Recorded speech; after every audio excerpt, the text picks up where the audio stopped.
One of the assumptions about EMDR is that with the right facilitation, your brain can heal itself.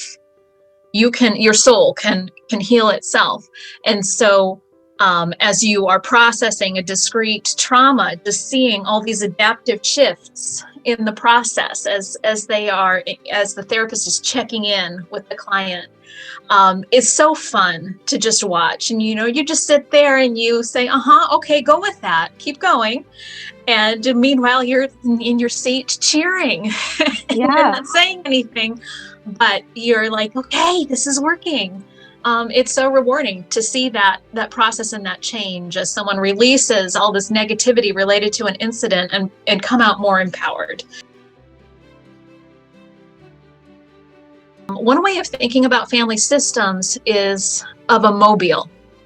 So when you have a mobile, things are attached to each other. So if one part of the mobile is disrupted, starts waving around, something's going on, everybody else starts to move.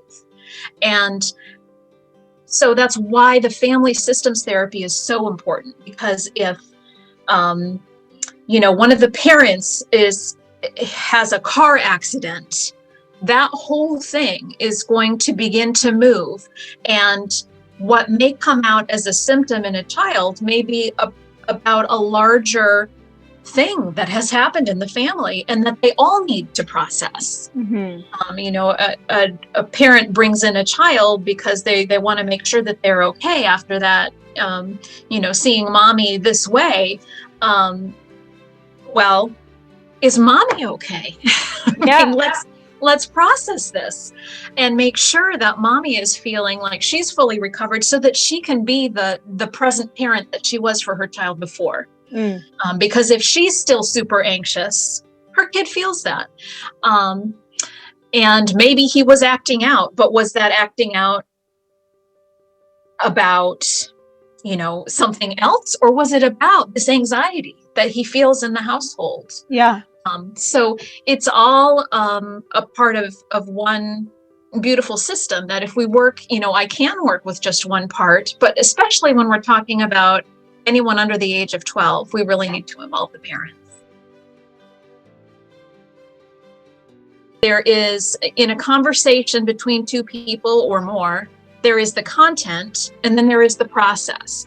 So they may be talking about, Thanksgiving dinner, preparing for Thanksgiving dinner, but the way that they converse with each other is so much more important than the content. Is there respect? Is there enthusiasm? Are they happy to be planning this together?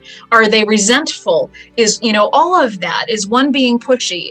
So that is what I am tuning into. Mm-hmm.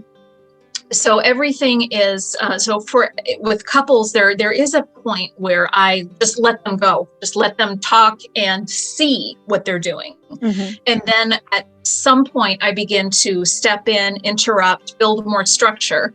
And that can be hard for clients. And I think that's one thing that I'm realizing more and more I need to present up front, is that my role as the therapist is going to be to help you change your communication.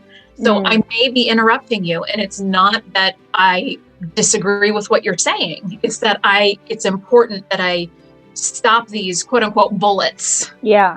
Before they hit the other person and help you change how you're saying something or get to something that's deeper and under the surface. Because while you may be, you're coming across as really angry, there's a softer, more vulnerable feeling under here that I think will be so powerful for your partner to hear. And they will, it's so much more approachable to know that it's not just that you're irate and angry, but that you feel abandoned, like they're rejecting you. And that's scary. Okay, wow. It's a lot easier to hear that someone feels hurt and scared than it is that they're irate. So there's a lot of that, helping couples understand that I am going to be interrupting and changing the process of their communication.